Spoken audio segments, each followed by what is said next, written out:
Assalamualaikum sahabat, jumpa lagi di sini di Cerita Ruqyah Syariah. Sebelum kita dengarkan cerita, ada baiknya subscribe, like, share, dan komen dulu agar saya tambah bersemangat berceritanya. Hari-hari pertama pernikahan Hasan dan Aisyah adalah kisah yang pantas dicontoh.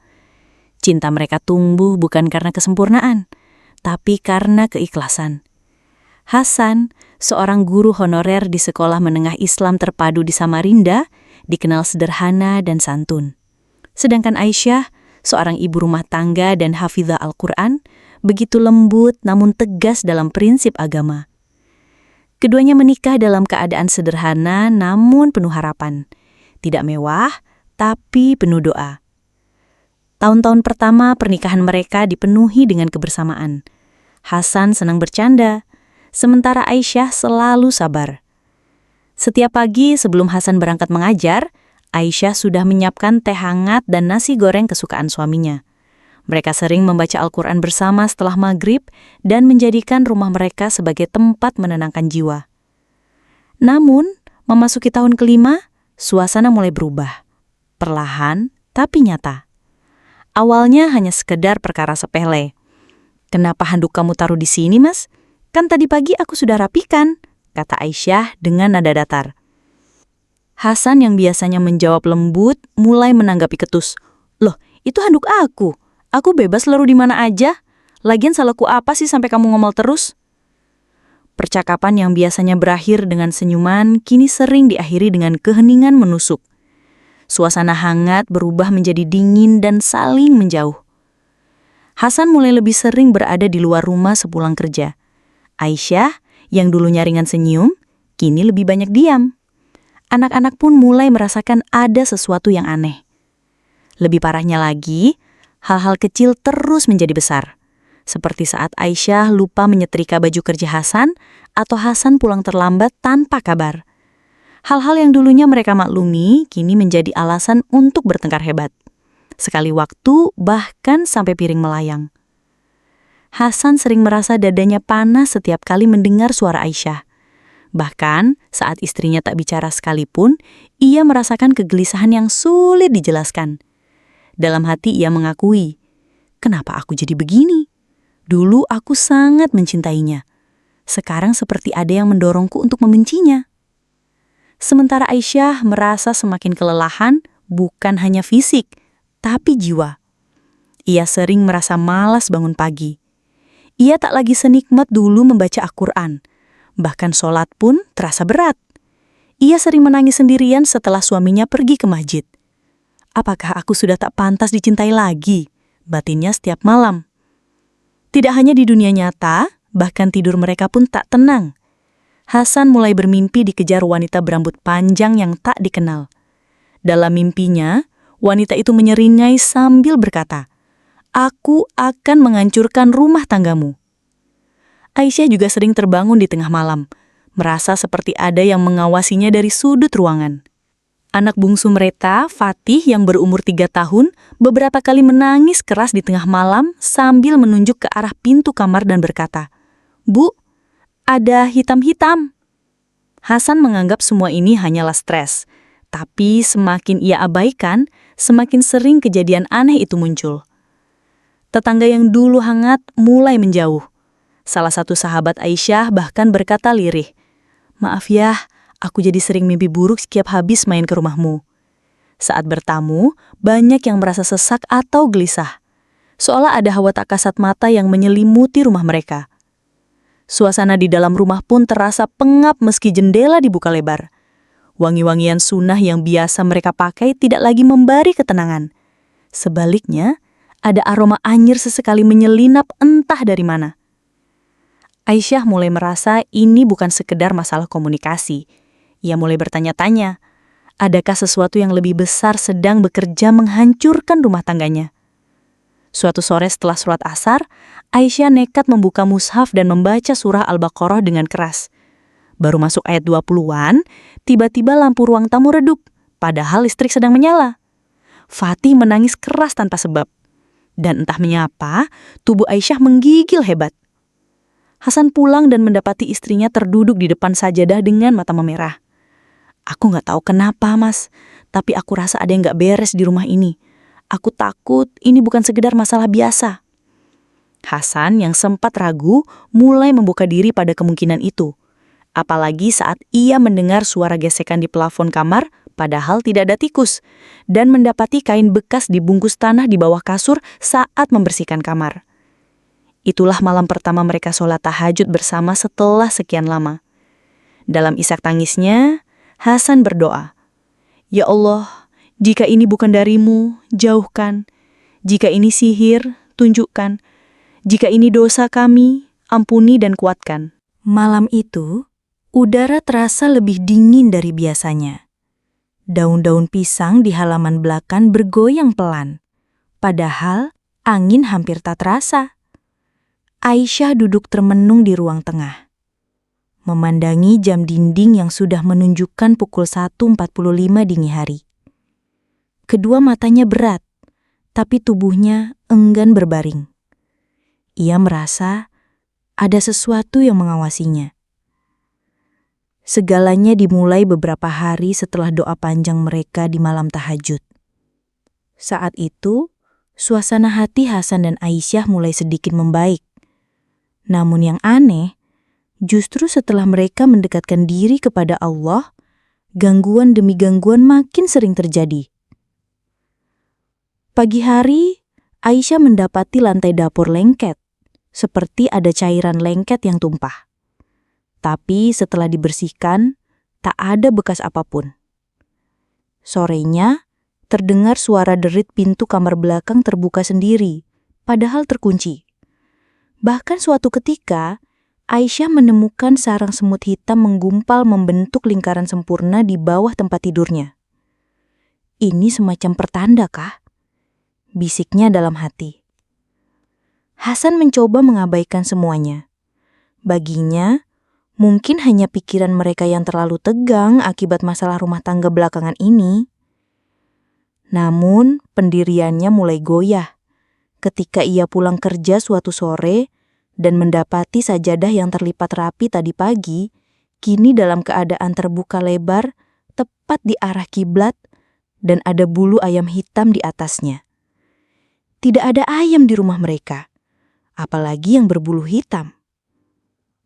Hasan mulai mudah marah. Bahkan hanya karena Aisyah menyeduh teh tanpa gula, ia berseru dengan nada tinggi, "Apa kamu sengaja bikin aku kesal hari ini?" Aisyah terdiam, menahan air mata. Ia yakin, ini bukan Hasan yang biasa. Pria itu tak pernah berbicara seperti ini. Bahkan saat dia sedang sangat lelah. Bahkan saat tidak sedang bertengkar, mereka berdua merasa kosong. Tak ada senyum, tak ada candaan, tak ada pelukan seperti dulu. Hasan lebih sering duduk di teras rumah tanpa arah. Sedangkan Aisyah menghabiskan waktu dengan menangis dalam diam saat anak-anak tidur. Suatu malam, Hasan berdiri lama di depan cermin. Ia menatap bayangannya sendiri, lalu berkata lirih, "Kenapa kamu merasa benci padanya, padahal kamu tak ingin benci?" Lalu ia menoleh ke arah kamar tidur yang lampunya telah dimatikan. Dan untuk pertama kalinya dalam hidup, ia merasa takut pulang ke kamar sendiri. Gangguan tidak hanya muncul di siang hari. Malam hari justru menjadi puncaknya. Fatih, anak bungsu mereka yang masih berusia balita, kerap terbangun dan menangis tanpa sebab. Ia menunjuk ke langit-langit sambil berteriak, "Ada yang melayang, Bu! Ada orang hitam gede!" Aisyah mencoba menenangkan, tapi jantungnya berdegup sangat cepat. Suatu malam ketika ia ikut tertidur di kamar anak-anak, ia bermimpi mendengar suara perempuan tertawa sinis di kamar depan. Saat terbangun, suara itu masih terdengar. Samar, datar, pelan. Sementara itu, Hasan semakin sering mengalami mimpi buruk. Dikejar anjing hitam, melihat tubuhnya diikat tali besar, atau mimpi berjalan di jalan setapak yang gelap dan terus berputar tanpa akhir. Ia selalu bangun dengan keringat dingin, leher kaku, dan dada terasa sesak. Suatu ketika, setelah mimpi tentang bayangan besar yang menindih dadanya, Hasan terbangun dan melihat sosok bayangan hitam berdiri di pojok kamar. Hanya sebentar, tapi cukup untuk membuatnya tak bisa tidur lagi hingga subuh. Kejadian ganjil tak berhenti di situ. Ketika Aisyah membersihkan lemari buku, ia menemukan sebuah kertas kecil dilipat rapi tersembunyi di balik rak. Setelah dibuka, isinya berupa coretan huruf-huruf asing yang tak dapat dibaca dan bau anyir menyengat menyeruak. Tangannya gemetar. Ia buru-buru membungkus dan membuangnya jauh ke tempat sampah umum. Tapi sejak hari itu, tangannya sering kebas dan gatal saat menyentuh air. Di bawah sajadah Hasan, ditemukan segenggam tanah basah yang tak mereka ketahui asalnya. Saat dibersihkan, tanah itu menghilang begitu saja di pel lantai. Padahal rumah mereka tertutup rapat selama itu. Beberapa pakaian dalam Aisyah mulai berlubang padahal baru dibeli. Celana anak-anak menghilang lalu muncul kembali dalam kondisi kotor dan basah, seolah direndam di air comberan. Semuanya terasa terlalu aneh, dan semakin hari, semakin menyeramkan. Yang lebih mengkhawatirkan, orang-orang terdekat pun mulai merasa ganjil saat bertamu. Kakak Aisyah ketika mampir membawa oleh-oleh dari kampung, mengeluh sakit kepala hebat sejak masuk ke ruang tamu. "Maaf ya, aku kayak pusing banget, kayak ada tekanan," katanya sambil memijit pelipis. Beberapa hari kemudian, tetangga depan rumah menyapa Hasan dan berkata setengah bercanda, "Mas, rumah sampean sekarang kok hawanya beba ya? Kami lewat depan rumah malam-malam rasanya kayak dingin menusuk, bukan dingin angin biasa." Hasan hanya tersenyum kaku, padahal di dalam hati ia semakin yakin ada sesuatu yang tak kasat mata sedang tinggal di rumah ini. Pada suatu malam di akhir bulan, Hasan membaca potongan ceramah Ustadz dari YouTube tentang sihir tafrik. Sihir yang ditujukan untuk memisahkan suami istri. Gejalanya persis seperti yang mereka alami. Pertengkaran tanpa sebab, mimpi buruk, hubungan fisik yang terasa dingin, bahkan gangguan pada anak. Hasan tak langsung yakin, tapi pikirannya mulai terbuka. Ia berkata pada Aisyah, "Yah, besok kita cari Ustadz Ruqyah. Aku udah gak sanggup begini terus. Ini bukan kita. Ini bukan rumah kita seperti dulu." Aisyah mengangguk. Matanya berkaca-kaca. Seolah lega karena akhirnya kata itu keluar. "Ruqyah." Pagi itu, matahari terasa lambat menanjak. Matahari terasa lambat menanjak. Langit mendung, seakan ikut menanggung beban batin Hasan dan Aisyah. Di dalam rumah yang biasanya penuh lantunan tilawah, kini hanya terdengar detak jam dan napas yang berat. Hasan duduk dengan wajah murung, memandangi lantai yang dingin sambil meremas tasbih di tangannya. Aisyah masuk ke ruang tamu, membawa secangkir teh hangat yang tak disentuh. Ia sudah bersiap mengatakan hal yang selama ini ditahannya. "Mas, aku mau bicara," ujarnya pelan, nyaris berbisik. Hasan menoleh, matanya merah karena kurang tidur dan cemas. "Aku mimpi lagi tadi malam, sama seperti sebelumnya. Tapi kali ini, aku melihat wajah seorang perempuan. Dia duduk di pojok kamar kita, dan dia tersenyum ke arahmu." Hasan terdiam. Tubuhnya diam, namun jiwanya gemetar. Ia pun memutuskan, sudah cukup semuanya. Hari ini mereka akan mencari bantuan. Mereka berangkat menuju masjid besar di daerah Gunung Lingai. Masjid itu terkenal bukan hanya karena arsitekturnya yang indah, tapi karena menjadi pusat aktivitas dakwah dan pembinaan rohani. Di sana tinggal seorang ustadz bernama Ustadz Salman, yang dikenal sebagai praktisi ruqyah syari'iyah dan da'i yang disegani.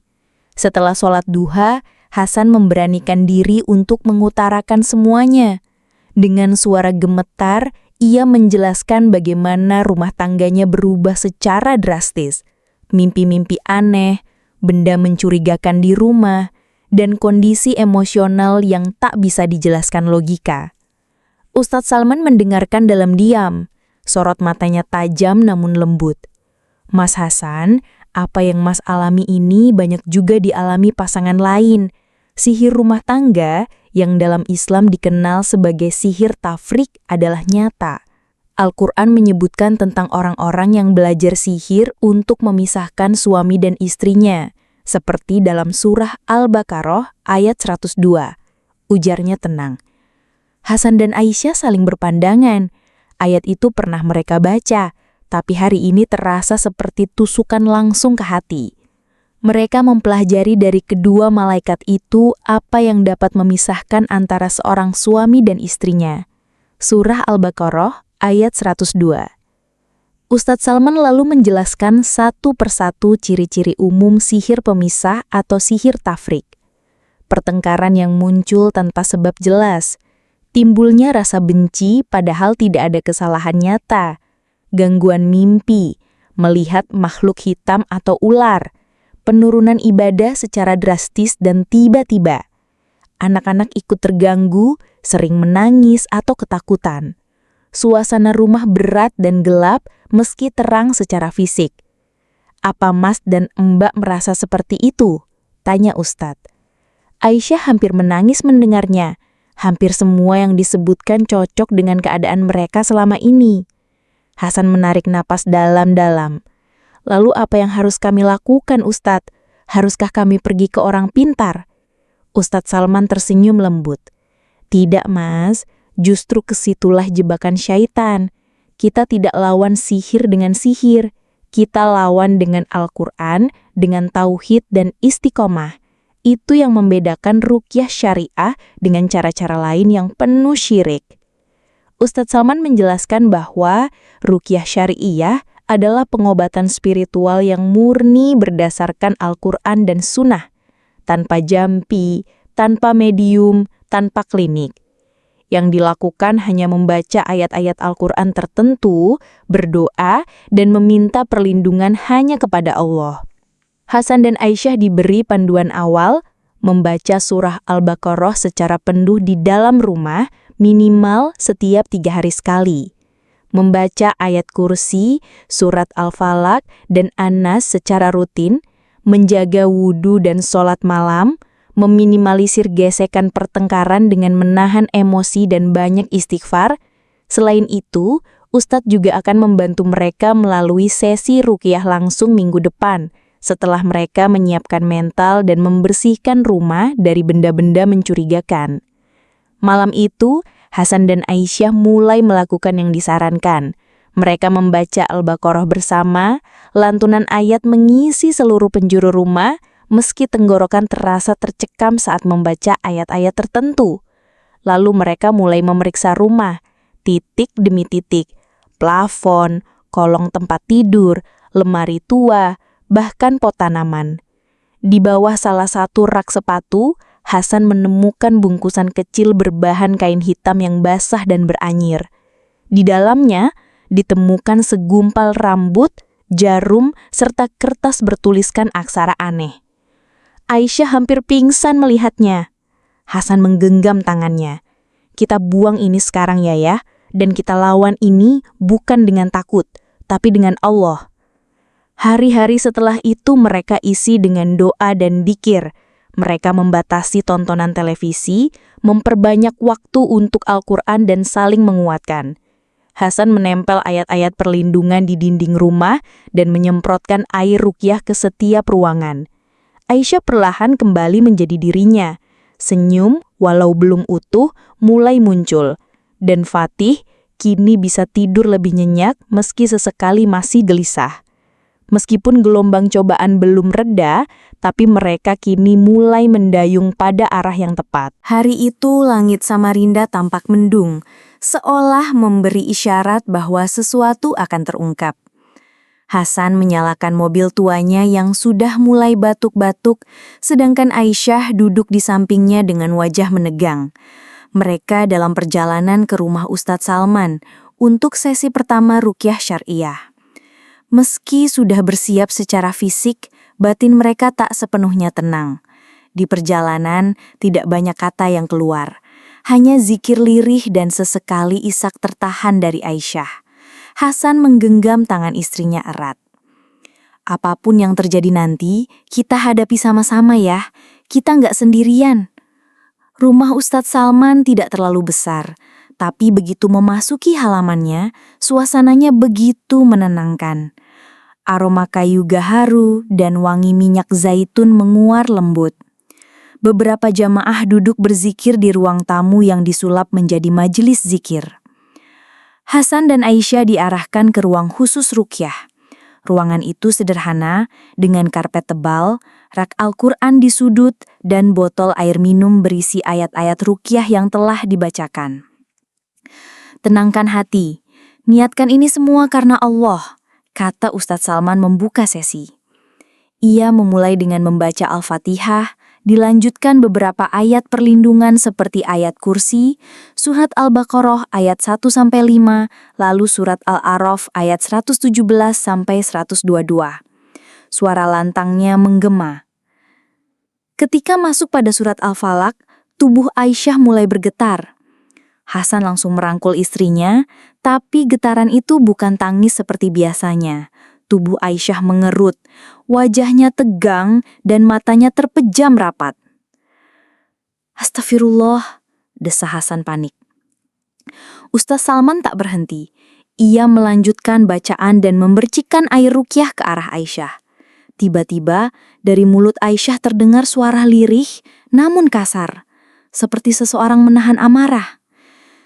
Jangan lanjutkan. Suara itu bukan suara Aisyah.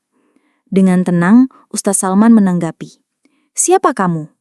Apa tujuanmu mengganggu rumah tangga ini? Tubuh Aisyah bergetar makin hebat. Suaranya berubah menjadi lirih namun mengancam. Aku diutus. Aku ditanam di tanah depan rumah mereka. Hasan gemetar mendengarnya. Astagfirullah, siapa yang mengutusmu? Ada yang membenci mereka. Perempuan yang merasa dikhianati. Dia ingin mereka bercerai. Tubuh Aisyah perlahan lunglai. Tangis meledak dari matanya. Ustadz Salman segera menghentikan ruqyah, memberi air zam-zam, dan membacakan doa penenang jiwa. Alhamdulillah, jin pengganggu sudah mulai melemah, tapi kita belum selesai. Masih ada yang harus dibersihkan dari rumah kalian, ujar Ustadz tegas. Malam itu mereka pulang dengan hati campur aduk. Tapi ada satu pesan penting. Besok, gali tanah pekarangan rumah, terutama di bawah pohon pisang atau di tempat yang selalu kalian lewati tapi tidak kalian curigai. Pagi harinya, Hasan menggali tanah di pekarangan depan rumah. Di bawah pohon pisang, beberapa sentimeter dari permukaan tanah, cangkulnya mengenai sesuatu yang keras. Sebuah botol plastik kecil dililit benang merah berisi rambut, jarum panjang berkarat, dan secari kertas bertuliskan karakter asing yang tak dikenalnya. Botol itu juga dilumuri sisa darah kering dan tanah basah yang menebar bau menyengat.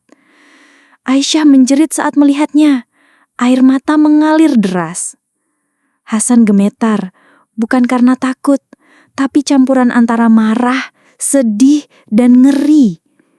Mereka menyimpan benda itu di kantong hitam dan langsung membawanya ke rumah Ustadz. Benda tersebut tidak boleh dibakar sembarangan. Di kediaman Ustadz Salman, ia memimpin doa dan membacakan ayat-ayat ruqyah atas benda itu sebelum membakarnya dalam wadah logam. Saat botol mulai meleleh, api menyala tinggi disertai bunyi letupan kecil. Ini bukan api biasa. Jin yang bersemayam dalam sihir ini sedang terbakar, ucap Ustadz. Hasan dan Aisyah terisak saat menyaksikan api itu membakar kegelapan yang mengendap sekian lama di rumah tangga mereka. Setelah itu, mereka menyiram sudut-sudut rumah dengan air ruqyah dan minyak bidara. Setiap pojok dari dapur hingga kamar tidur dibacakan ayat kursi dan surat Al-Baqarah ayat 102, sebagai bentuk perlindungan. Esok harinya, suasana rumah terasa berbeda. Tidak lagi pengap, tidak sesak, bahkan udara pagi masuk dengan sejuk. Hasan dan Aisyah untuk pertama kalinya sholat subuh berjamaah di rumah dengan senyum. Fatih pun tidur lebih tenang. Ia tak lagi menunjuk-nunjuk ke arah dinding kamar dengan ketakutan. Tapi mereka tahu, ini bukan akhir perjuangan. Sihir bisa hancur, tapi gangguan tetap bisa datang jika iman lendur. Maka, Hasan dan Aisyah berkomitmen untuk memperkuat ibadah, memperbaiki hubungan dengan sesama, dan menjaga rumah dengan lantunan Al-Quran setiap hari. Suasana rumah Hasan dan Aisyah sudah jauh berbeda. Setelah temuan botol sihir dikubur dan dimusnahkan, udara di dalam rumah terasa lebih ringan. Namun, Ustadz Salman mengingatkan, ini baru permulaan. Sihir telah dilemahkan, tetapi jin yang dulu menghuni, jika tidak dikuatkan bentengnya, bisa kembali mencari celah. Hasan dan Aisyah kini bersiap menempuh satu babak baru. Ruqyah Mandiri dan penguatan iman sebagai benteng terakhir dan terkuat dari gangguan sihir. Langkah pertama adalah menjadikan rumah mereka sebagai tempat yang tidak disukai jin. Hasan menghafalkan anjuran Ustadz, membaca surah Al-Baqarah penuh setiap 3 hari sekali di dalam rumah, memperbanyak dzikir dan sholawat, terutama dzikir pagi dan petang dari sunnah Nabi. Menjaga kebersihan fisik dan spiritual rumah, tidak menyimpan benda-benda misterius, lukisan berwajah atau gantungan yang tidak jelas asal-usulnya. Menghindari musik keras atau tontonan yang melalaikan, menggantinya dengan lantunan Al-Quran dan ceramah Islam. Menjaga wudhu sepanjang waktu, karena Rasulullah Shallallahu Alaihi Wasallam bersabda, barang siapa tidur dalam keadaan suci, maka malaikat akan bersamanya. Pagi hari setelah sholat subuh, Hasan menyetel murotal Al-Baqarah dan membiarkannya mengalun dari ruang tamu hingga dapur. Ia percaya ayat-ayat itu bukan hanya menenteramkan hati, tapi juga menembus dimensi yang tak kasat mata, mengusir jin yang membenci lantunan wahyu. Malam hari, mereka sempatkan membaca ayat kursi sebelum tidur. Bahkan anak-anak diajarkan untuk menghafal 3 surat terakhir, Al-Ikhlas, Al-Falaq, dan An-Nas. Ustadz Salman membekali mereka cara ruqyah mandiri, ambil air bersih dalam botol bening, bacakan ayat ruqyah padanya, termasuk Al-Fatihah, ayat kursi, Al-A'raf 117 hingga 122, Yunus 81 hingga 82, Toha 69, Al-Ikhlas, Al-Falaq, dan An-Nas. Tiupkan ke air usai membaca masing-masing ayat. Gunakan air ini untuk diminum dan disiramkan ke sudut-sudut rumah saat pagi dan sore. Setiap malam, Hasan membacakan ayat-ayat ruqyah tersebut untuk dirinya dan Aisyah. Awalnya, Aisyah masih merasa nyeri di punggung dan mimpi buruk sesekali datang.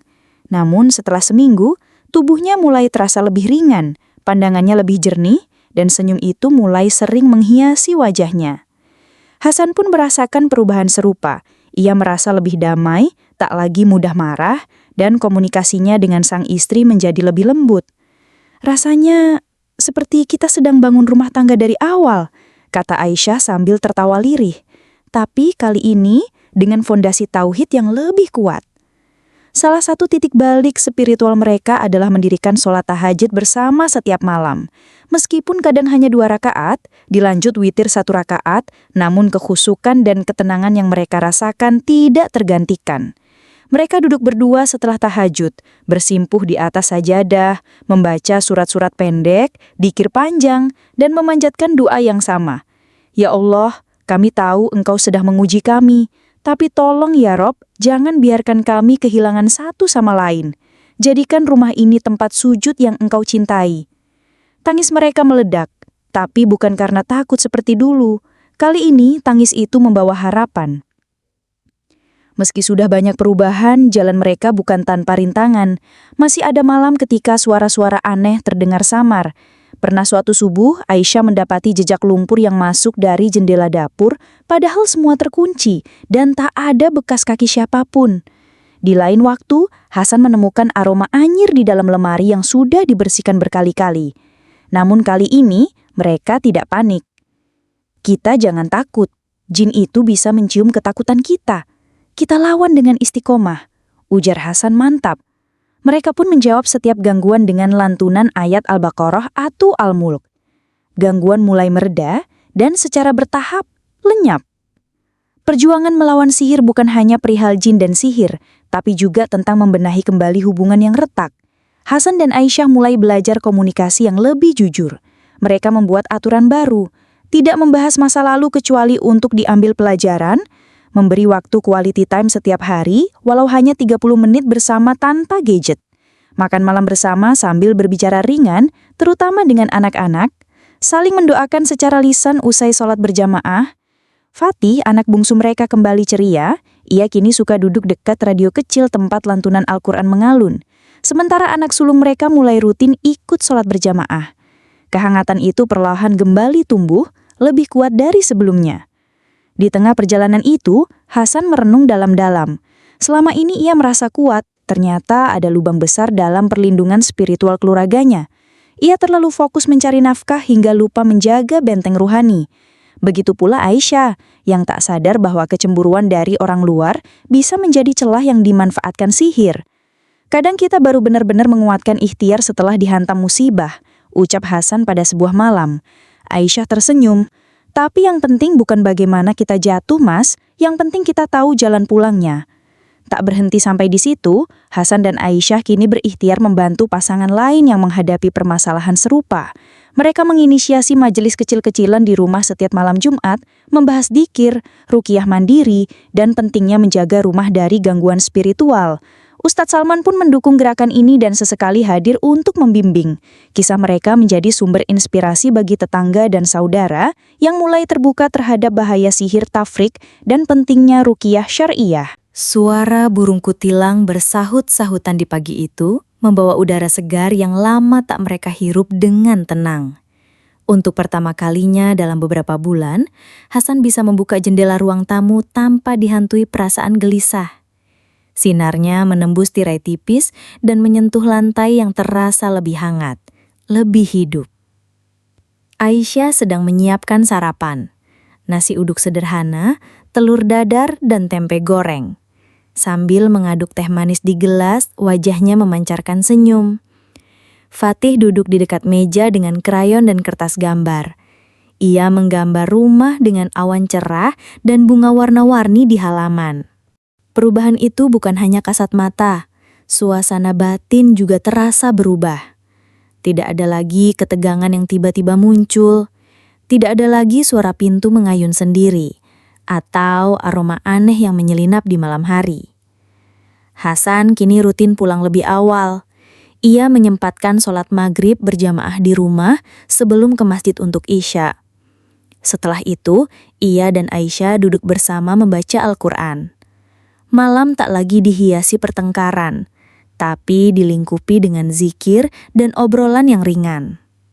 Aisyah mulai kembali menulis jurnal hariannya. Di dalamnya ia mencatat doa-doa favoritnya, refleksi dari ayat yang ia baca, serta momen sederhana yang membuatnya bersyukur. Hari ini, aku melihat Fatih tersenyum tanpa rasa takut. Dan Hasan mencium keningku sebelum berangkat kerja. Aku rasa rumah ini sedang disembuhkan oleh cinta dan cahaya. Tulisnya. Perjalanan berat yang mereka lalui bukan hanya meruntuhkan keangkuhan, tetapi juga membangun ulang pondasi cinta dengan cara yang lebih kokoh. Hasan lebih peka. Ia kini bertanya, "Sudah kamu makan ya?" dengan nada yang sungguh-sungguh. Ia mulai membantu membereskan rumah, menjemur pakaian, bahkan kadang mencuci piring tanpa diminta. Ia menyadari bahwa kepemimpinan dalam rumah tangga bukan sekadar memberi arahan, tapi juga teladan dalam kelembutan. Aisyah pun berubah. Ia tak lagi mudah tersinggung. Ia belajar menyampaikan perasaan dengan tenang. Ia menyadari bahwa ketegangan dahulu bukan sepenuhnya kesalahan sihir, tapi ada juga bagian dari ketidakterbukaan emosi mereka berdua. Dulu kita terlalu berharap semua baik-baik saja, tanpa memperjuangkan kebaikan itu sendiri, ucap Aisyah pada suatu malam. Hasan mengangguk, menggenggam tangan istrinya. Sekarang kita tahu Cinta yang tidak dibentengi iman akan mudah roboh ketika digoyang angin. Seiring waktu, rumah mereka tak lagi sekadar tempat tinggal, melainkan tempat suaka bagi setiap anggota keluarga. Hasan menyulap salah satu sudut ruang tamu menjadi pojok dikir, dengan rak kecil berisi mushaf, buku tafsir, dan minyak ruqyah. Di situ, mereka mengajarkan anak-anak untuk duduk tenang setiap malam menjelang tidur, membaca 3 surat terakhir dan berdoa bersama. Tidak lama, anak sulung mereka bahkan meminta untuk ikut puasa Senin Kamis. Rasanya luar biasa, karena ini bukan hasil dari ceramah panjang, tapi dari keteladanan dan atmosfer ketenangan yang terbangun sedikit demi sedikit. Tetangga yang dulu jarang mampir, kini mulai datang kembali. Salah satu sahabat Aisyah bahkan berkata, "Rumah kalian sekarang rasanya sejuk banget, kayak mau duduk lama-lama sambil ngopi." Beberapa ibu-ibu minta izin untuk rutin mengaji di rumah mereka. Hasan pun membuka rumahnya untuk program subuh berjamaah dan sarapan yang disambut hangat oleh beberapa remaja sekitar yang dulunya enggan ke masjid. Aisyah mengelola semua itu dengan hati yang lapang. Ia merasa inilah bentuk syukur terbaik, membagikan ketenangan yang sudah Allah kembalikan. Tentu hidup bukan berarti tanpa hambatan setelah itu. Hasan pernah mendapat fitnah di tempat kerja dan Aisyah sempat sakit karena kelelahan. Tapi kini mereka menghadapi semuanya dengan tenang. Setiap ada masalah, mereka duduk bersama, sholat 2 rakaat, lalu berdiskusi. Tidak selalu mulus tapi jauh lebih terkendali. Hasan mulai memimpin keluarga kecilnya layaknya nahkoda yang kini lebih mengandalkan kompas langit, bukan sekadar insting. Suatu sore, Hasan duduk berdua bersama Aisyah di teras rumah. "Aku sering mikir ya, kalau dulu kita menyerah mungkin sekarang kita sudah pisah. Tapi Allah justru kasih kita luka untuk belajar jadi lebih kuat." Aisyah mengangguk, matanya berkaca-kaca. Kadang kita nggak sadar, kehangatan itu datang bukan dari mewahnya rumah, tapi dari hancurnya ego, dari saling menguatkan. Mereka tertawa pelan, bukan karena lucu, tapi karena akhirnya mereka mampu tertawa lagi, tanpa ada rasa takut atau luka yang menahan. Langit Samarinda sore itu dihiasi semburat jingga.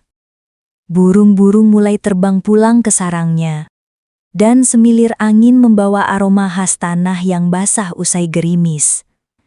Di dalam rumah, Hasan dan Aisyah duduk berdua di teras, ditemani secangkir teh hangat dan sepotong roti buatan sendiri.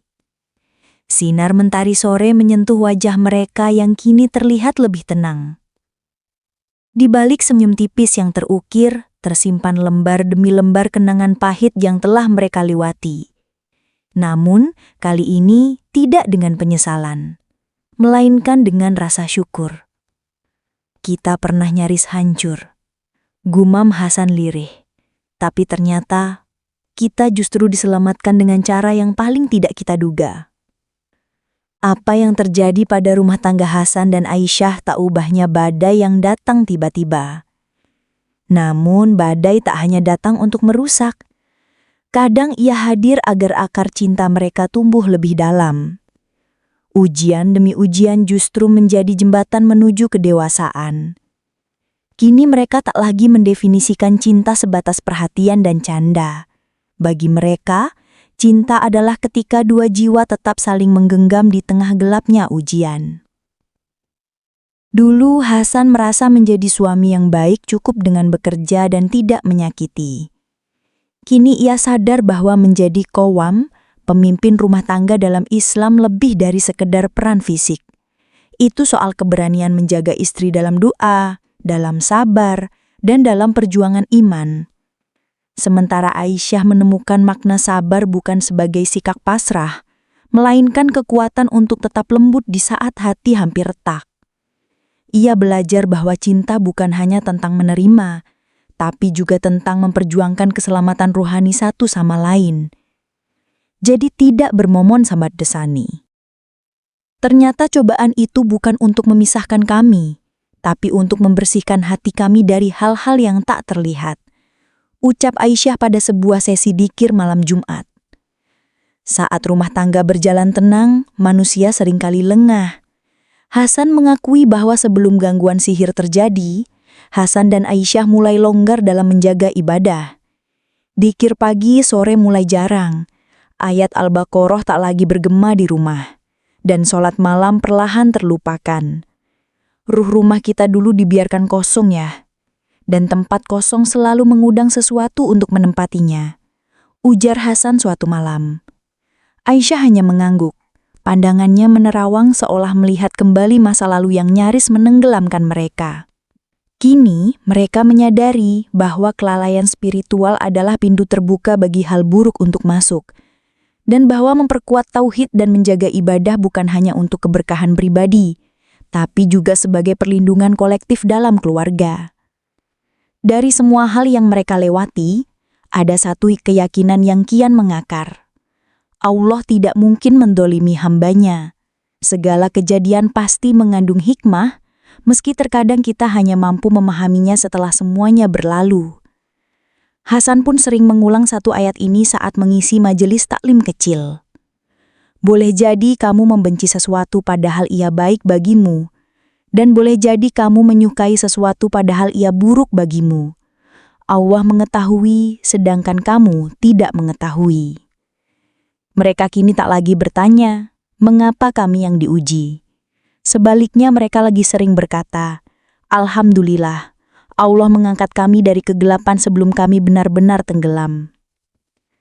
Pasangan ini tak ingin berhenti di titik penyembuhan. Mereka ingin kisah mereka menjadi jalan pulang bagi banyak orang yang sedang tersesat dalam kegelapan yang sama. Karena itu, Hasan dan Aisyah mulai membuka majelis rutin di rumah, membahas ruqyah syariah, fikih keluarga, dan kisah nyata para pejuang rumah tangga yang pernah nyaris hancur karena sihir. Bahkan beberapa pasangan yang sedang diambang perceraian datang untuk berkonsultasi. Pak, setelah kami dengar kisah bapak dan ibu, saya jadi sadar, jangan-jangan rumah saya juga ada pengaruh buruk yang tak terlihat, kata salah seorang jamaah sambil menahan tangis. Hasan hanya tersenyum. Allah kasih kita cobaan agar kita bisa jadi jalan bagi orang lain. Gak ada perjuangan yang sia-sia. Salah satu pelajaran terbesar yang mereka dapatkan adalah bagaimana mengaplikasikan tauhid dalam keseharian. Dulu mereka percaya bahwa tauhid cukup diyakini. Tapi lewat pengalaman ruqyah dan sihir mereka belajar. Bertawakal bukan hanya sikap hati tapi juga keberanian memutus ketergantungan kepada hal-hal syirik, walau secara lahir tampak manjur. Mengadu kepada Allah bukan hanya di atas sajadah, tapi dalam keputusan sehari-hari, dalam memilih sikap saat marah, bersabar saat disalahpahami, dan menahan diri dari prasangka buruk. Bahwa rumah tangga yang kuat bukan yang bebas masalah, tapi yang punya kompas keimanan untuk kembali saat tersesat. Hasan tak lagi menggantungkan harapan pada solusi instan. Aisyah tak lagi panik setiap ada pertanda ganjil. Mereka kini lebih tenang karena sudah mengenal peta dan jalan pulang menuju cahaya. Pada akhirnya mereka tidak akan pernah bisa menghapus ujian dari hidup. Tapi mereka kini tahu bahwa Allah tidak mendatangkan ujian untuk menghancurkan, melainkan untuk mengundang hambanya kembali mendekat. Malam-malam yang dulu penuh tangis kini berganti dengan syukur. Mereka tahu tanpa sihir yang hampir menghancurkan rumah tangga, mungkin mereka tidak akan pernah mengenal keindahan tauhid, kekuatan ruqyah syariah, dan pentingnya membentengi keluarga dengan ayat-ayat Allah. Bersyukur bukan hanya saat kita diberi, tapi juga saat kita diselamatkan dari yang tak kita sadari. Bisik Aisyah di satu malam tenang di bawah sinar bulan yang terang.